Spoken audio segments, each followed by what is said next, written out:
Bonjour à toutes et à tous.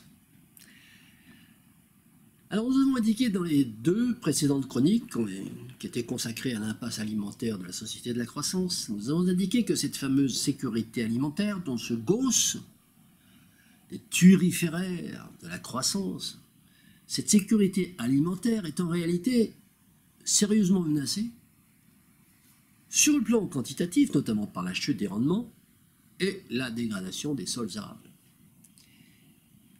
Et nous devons ajouter à ce triste tableau que cette sécurité alimentaire est également menacée dans ses aspects qualitatifs, c'est-à-dire pour ce qui concerne la qualité des aliments que nous ingérons quotidiennement et dont la dégradation est évidente. Mais attention, quand nous parlons de dégradation qualitative, nous ne parlons pas d'une éventuelle dégradation organoleptique, une diminution de la perte du goût savoureux de tel ou tel fruit ou de tel ou tel légume, qui sont des éléments subjectifs, bien que validés par l'opinion publique dans son ensemble, mais somme toute de faible importance et de faible impact sur notre vie quotidienne.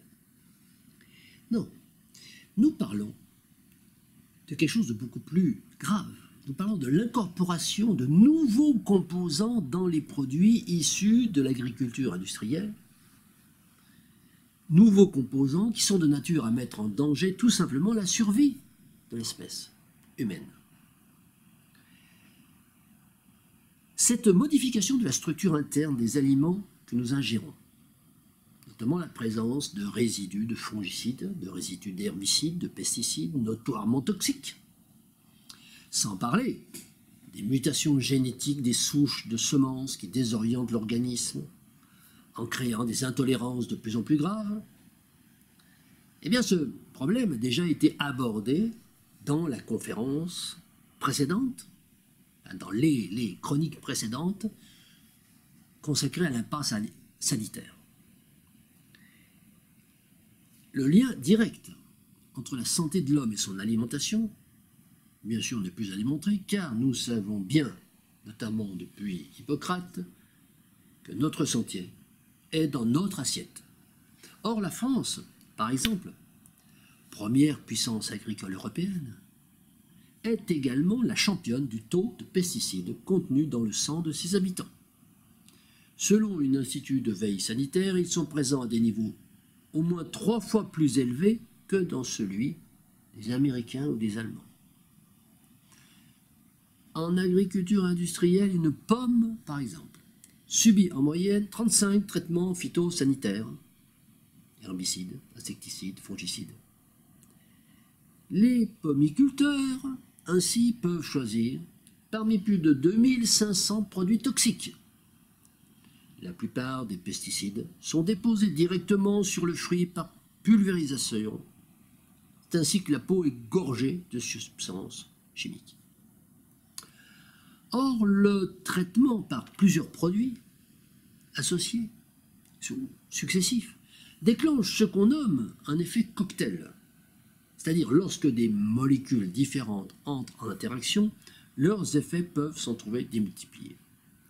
C'est ainsi que l'association Greenpeace a publié en juin 2015 un rapport intitulé « Pommes empoisonnées, mettre fin à la contamination des vergers par les pesticides grâce à l'agriculture biologique », expliquant que les producteurs de pommes continuaient à utiliser des cocktails de pesticides dans de nombreux pays européens. Alors attaqué en diffamation par l'Association nationale des producteurs de pommes, par les producteurs de pommes poires, l'ANPP, Greenpeace a néanmoins eu gain de cause auprès du tribunal de grande instance de Paris, et ceci en mars 2017. Dans son ordonnance de jugement, la juge Catherine David, statuant en référé, a estimé que ce n'est pas la réputation de la pomme qui est en cause, mais celle des pesticides utilisés pour cultiver les pommes, ce qui n'est pas objectivement contestable. Voilà ce que dit le jugement. L'ordonnance faisait même valoir que le consommateur est doué de raison Et c'est pertinemment que si les sols et l'eau sont contaminés, les produits agricoles qui poussent sur ces sols à l'aide de cette eau le sont également.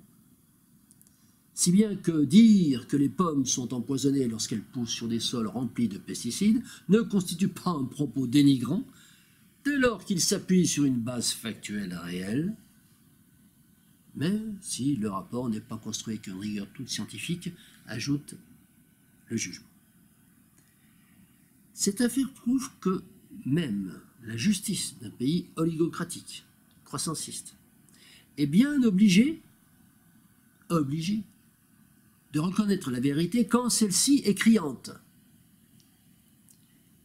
Mais le pouvoir judiciaire, ça n'est pas le pouvoir législatif. Pouvoir législatif qui, lui, rappelons-le, est l'apanage et la chasse gardée d'une minorité restreinte aux ordres des puissances économiques et financières. Pouvoir législatif qui peut faire et défaire le pouvoir judiciaire. Comment? Eh bien tout simplement en modifiant les lois.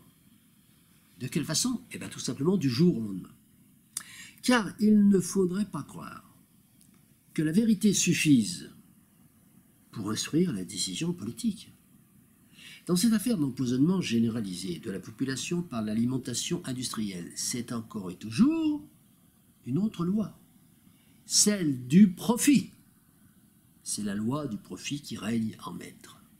La preuve, la récente action, en septembre 2020, du lobby des betteraviers, betteraves, culture intensive et industrielle s'il en est. Action du lobby des betteraviers pour faire modifier la loi qui interdisait, qui s'est mis à interdire l'utilisation des néonicotinoïdes, et ceci afin d'obtenir une dérogation, au motif que les récoltes étaient menacées par le développement du puceron vert à l'origine de la jaunisse des plantes de betterave. Cette décision législative emblématique montre la limite, pour ne pas dire l'imposture, des déclarations environnementalistes des gouvernements croissancistes qui s'empressent de faire machine arrière dans le domaine de la protection de la santé publique, dès que les enjeux financiers sont en cause. Cette affaire exemplaire confirme également la duplicité et l'hypocrisie du pouvoir croissanciste dans sa soi-disant promotion de l'agriculture dite biologique. Il suffit pour s'en convaincre, de consulter en détail le cahier des charges du fameux label AB. Label AB agréé et promu par le pouvoir capitaliste croissanciste dans le seul but de se construire un alibi écologique représenté en l'espèce par la petite merveille dénommée règlement numéro 834-2007 du Conseil de l'Union européenne du 28 juin 2007, règlement dans lequel nous découvrons en 23 pages et 1840 lignes l'habile façon d'édicter des règles applicables dites à l'agriculture soi-disant biologique, en prenant surtout bien garde de ne pas trop l'éloigner, cette agriculture, de l'agriculture dite intensive. Alors, nous ne rentrerons naturellement pas dans une analyse critique détaillée de ce règlement, ce qui nous amènerait à une série de considérations par trop techniques. Je vous renvoie à une vidéo spécifiquement dédiée à l'étude, à l'analyse critique de ce règlement européen. Ici, je me contenterai de noter qu'il est permis avec ce label AB, il est permis d'utiliser des intrants chimiques de synthèse dans des cas soi-disant exceptionnels, qui en fait ne le sont pas, puisque, premièrement, il est dit que s'il n'existe pas de pratique de gestion appropriée, on peut utiliser les intrants chimiques du marché. Deuxièmement, il est dit que si les intrants extérieurs, les intrants classés bio, ne sont pas disponibles sur le marché, on peut utiliser les intrants chimiques du marché qui, eux, seraient sur le marché. Et troisièmement, s'il n'existe pas d'autres solutions, on peut utiliser les intrants chimiques du marché. Alors, nous découvrons alors ainsi interloquer une nouvelle façon de fabriquer la loi coercitive, qui pourrait se résumer ainsi. Telle chose est interdite, sauf s'il n'existe pas d'autre solution. C'est ainsi que, démasqués de leur imposture, ces 23 pages et ces 1840 lignes du règlement européen pourraient en réalité être ramenées à ces quelques lignes à peine caricaturales que je vous propose.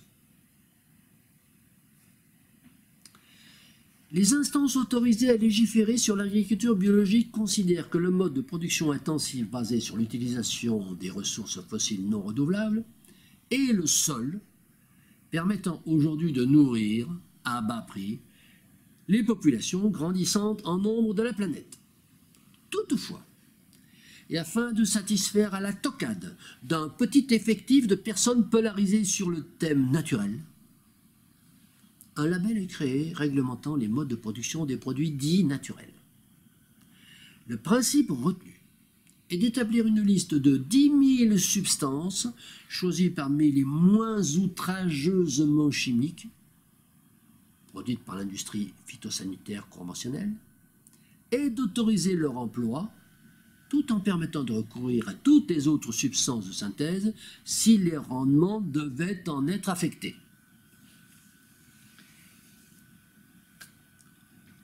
Pour être plus sérieux, mais pour être complet sur le sujet, nous devons préciser que cette agriculture bio de mascarade est adoubée par tous les partis dits écologiques de l'échiquier oligocratique. Ces partis verts, dits partis de gouvernement, ELV et autres, qui se révèlent être, en la matière, de fidèles serviteurs du capitalisme croissanciste, de l'écolo-business, du green business ou encore du capitalisme vert, selon le terme que vous préférerez. Il ne faut donc pas compter sur eux pour rétablir la santé dans notre assiette. Mais il y a encore un autre péril qui nous menace. Car afin d'être exhaustif sur la question de cette impasse alimentaire, après avoir pointé les risques quantitatifs, après avoir dénoncé les risques qualitatifs qui pèsent sur la production alimentaire mondiale, avec la quasi-bénédiction des partis écologistes dits des gouvernements, il nous faut parler maintenant d'un autre type de risque, le risque logistique. Risque logistique qui affecte plus particulièrement les pays développés et qui est directement lié à la concentration urbaine. Cette concentration urbaine généralisée, qui n'a fait que s'accentuer depuis les dernières décennies, avec la formation de mégapoles compacts, mégapoles que certains n'hésitent pas désormais à qualifier de cloaques urbains. Exemple, 2 exemples, la population de la région parisienne, qui compte 12 millions d'habitants et qui représente 18% de la population française. Deuxième exemple, la population de la région londonienne, qui compte 15 millions d'habitants et qui représente 23% de la population totale de la Grande-Bretagne. Eh bien, cette concentration urbaine, qui est une aberration écologique, à plusieurs titres, une évidente aberration écologique, à plusieurs titres, mais tout particulièrement au titre de l'équilibre et de la sécurité alimentaire, nous y voilà. En effet, si déjà, dès le début du XXe siècle, l'accroissement urbain avait commencé à rompre avec la loi ancestrale qui veut qu'une ville se doit d'être autosuffisante d'un point de vue alimentaire grâce au potentiel de sa ceinture agricole, sa ceinture maraîchère, céréalière, sa ceinture d'élevage, et ce afin de pouvoir assurer sa pérennité. Eh bien, ce mouvement, il s'est largement amplifié après la Seconde Guerre mondiale pour atteindre rapidement le point de non-retour, nous en avons parlé. Point de non-retour ratifié, scellé si l'on peut dire, par le bétonnage des ceintures agricoles urbaines, devenues socle des zones pavillonnaires ou terme consacré, artificialisation des terres arables, phénomène qui a désormais enfoui à jamais sous le bitume la crème de nos terres fertiles. C'est ainsi que la France a perdu un quart de sa surface agricole sur les 50 dernières années, et c'est la surface d'un terrain de football qui disparaît toutes les 5 minutes. Ces éléments aggravent mathématiquement le risque quantitatif en faisant diminuer les surfaces cultivables, mais ils fragilisent considérablement la logistique alimentaire des concentrations urbaines dont l'approvisionnement est devenu désormais dépendant à 100% des transports, donc du pétrole, puisque les aliments proposés aux masses urbaines sont désormais produits très loin de leur lieu de consommation. On estime généralement que les grandes mégapoles comme Paris, par exemple, où 40 000 camions semi-remorques entrent et sortent de Rungis par jour, ces mégapoles n'ont que 2 à 3 jours d'autonomie alimentaire. Alors qu'adviendra-t-il lorsque le pétrole viendra à manquer? Mieux vaut se contenter de poser la question que de chercher à y répondre. Y a-t-il des solutions? À la lumière de tous ces éléments, pouvons-nous quand même imaginer des remèdes pour parer aux risques quantitatifs, qualitatifs et logistiques de l'alimentation humaine dont nous avons parlé? Certes, dans nos propos, nous avons déjà amorcé des pistes, des débuts de pistes, mais toutes contiennent un certain nombre de paradoxes internes, leur conférant malheureusement et définitivement une nature d'impasse. Il y a tout d'abord les paradoxes attachés aux facteurs quantitatifs. La baisse des rendements. Cette baisse des rendements ne pourra être stoppée qu'en régénérant les sols, ce qui nécessitera un temps de latence, donc un manque à gagner en termes de production. Une fois les sols régénérés, il faudra reprendre le système d'assolement pour ne pas retomber dans un mode monocultural qui les épuiserait à nouveau. Les surfaces cultivées seront donc plus faibles et la production diminuera donc mathématiquement d'autant.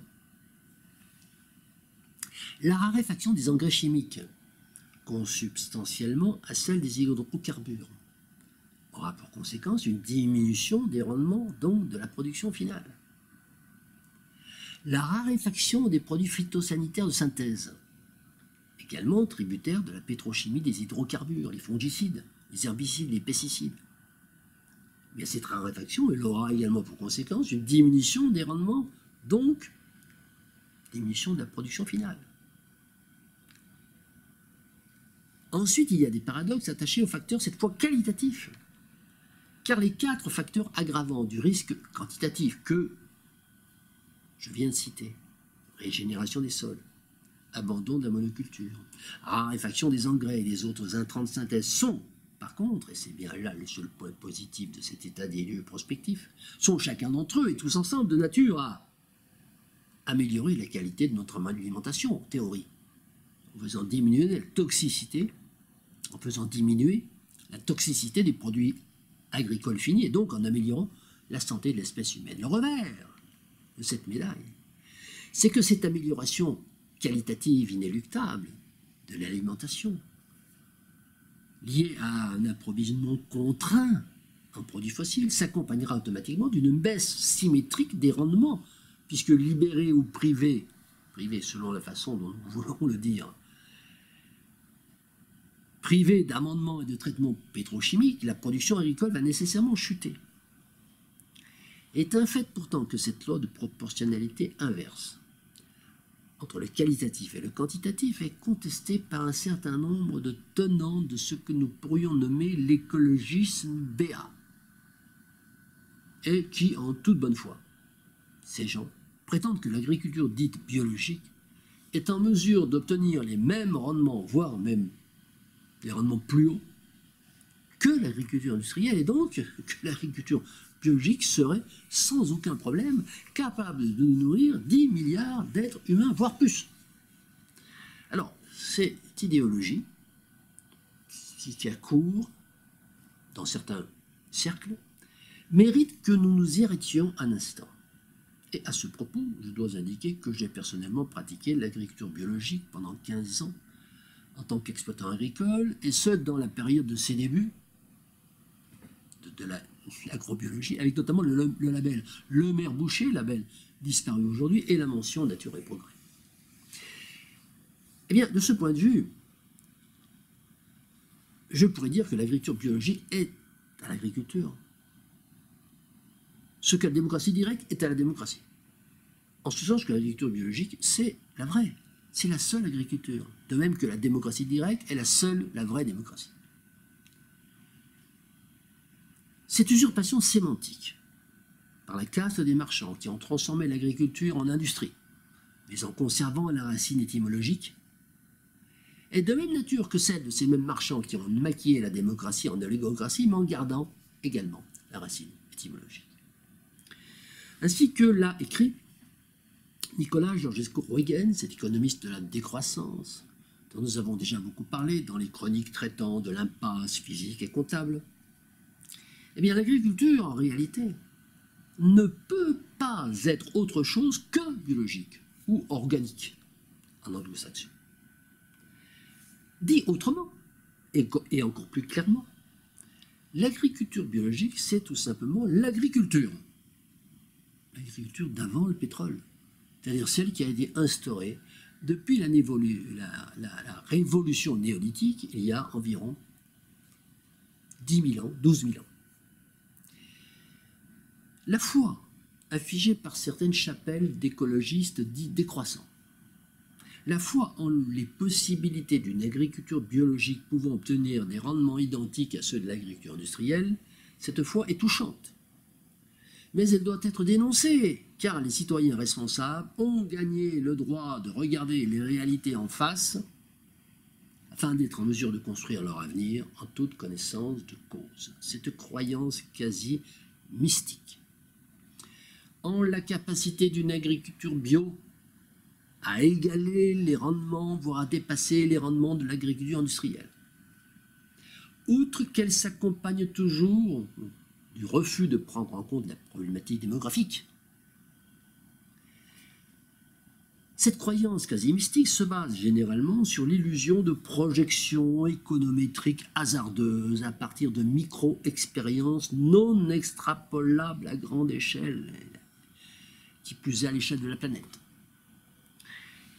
La récente affaire des betteraviers, dont nous avons parlé tout à l'heure, et de leurs pucerons dévastateurs, est là pour nous rappeler que sans l'apport de produits de traitement phytosanitaire de synthèse, les rendements agricoles ne peuvent que chuter. Par ailleurs, nous avons déjà indiqué que le terme agriculture biologique, ce terme revêtait une certaine ambiguïté dans la mesure où tout dépend du cahier des charges qui y est attaché.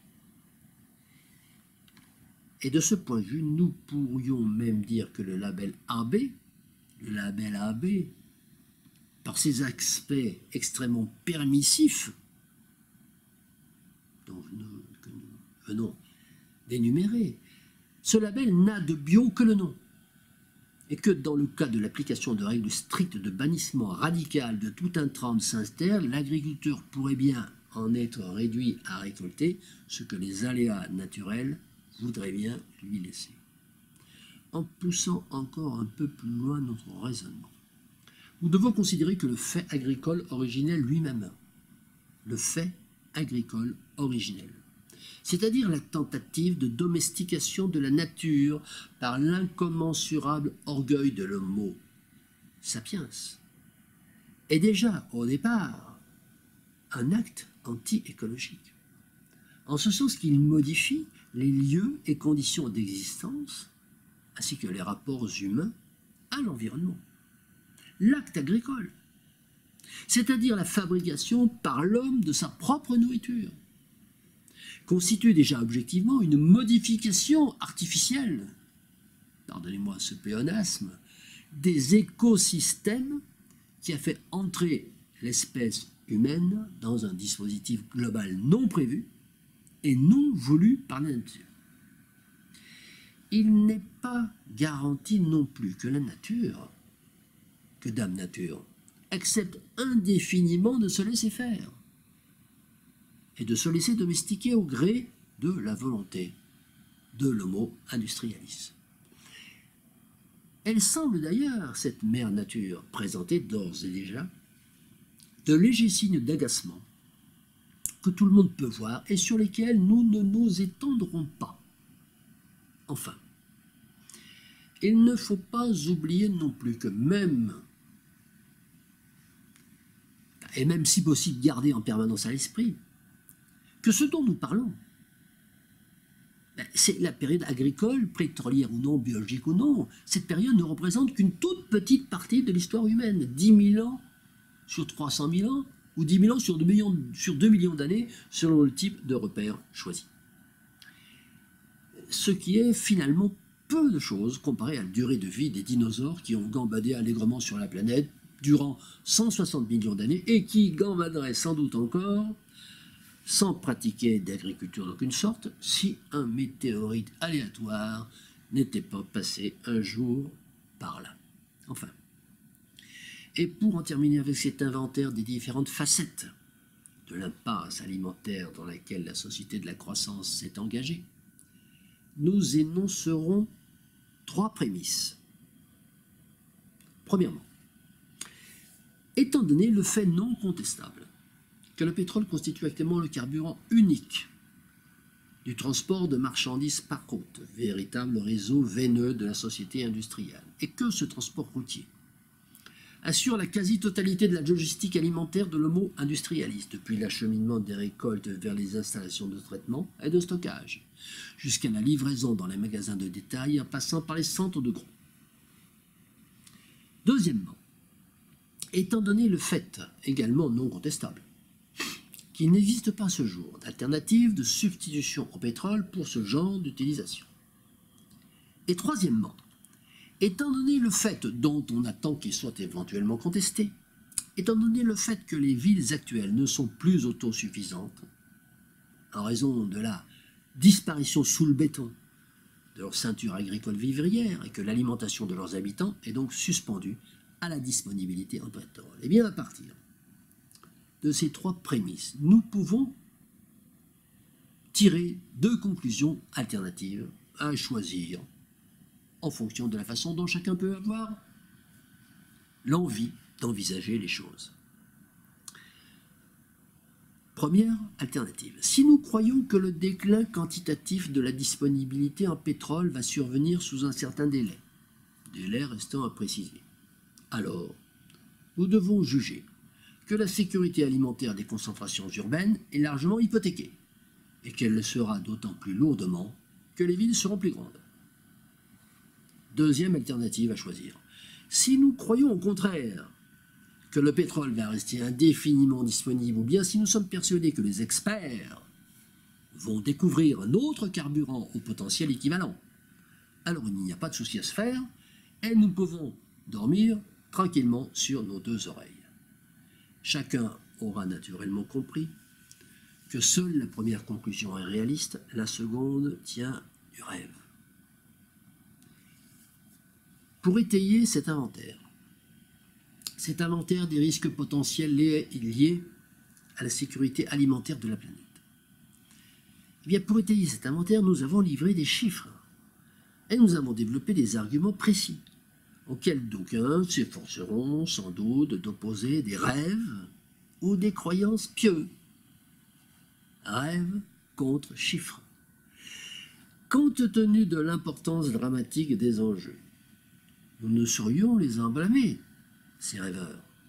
Nous ne saurions les en blâmer si leurs propos se révélaient simplement guidés par la sincérité naïve et spontanée, semblable à celle des rêveurs éveillés, des écologistes béats dont nous venons de parler.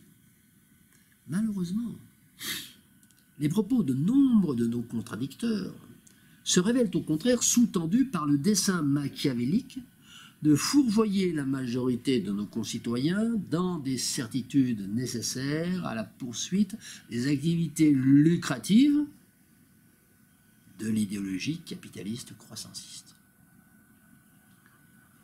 Pour notre part, nous sommes objectivement efforcés. Nous nous sommes objectivement efforcés à montrer que les options prises par l'agriculture industrielle ne semblaient pas de nature à permettre de nourrir les 10 milliards d'homo industrialis prévus pour demain. Et nous avons de plus émis de sérieux doutes sur les possibilités d'inverser cette tendance lourde, suivie par le capitalisme croissanciste, dans le domaine de la production alimentaire. Voici donc le terme de cette série sur la passe alimentaire, et je vous donne rendez-vous à la semaine prochaine où nous aborderons l'impasse culturelle. Je vous remercie et à bientôt.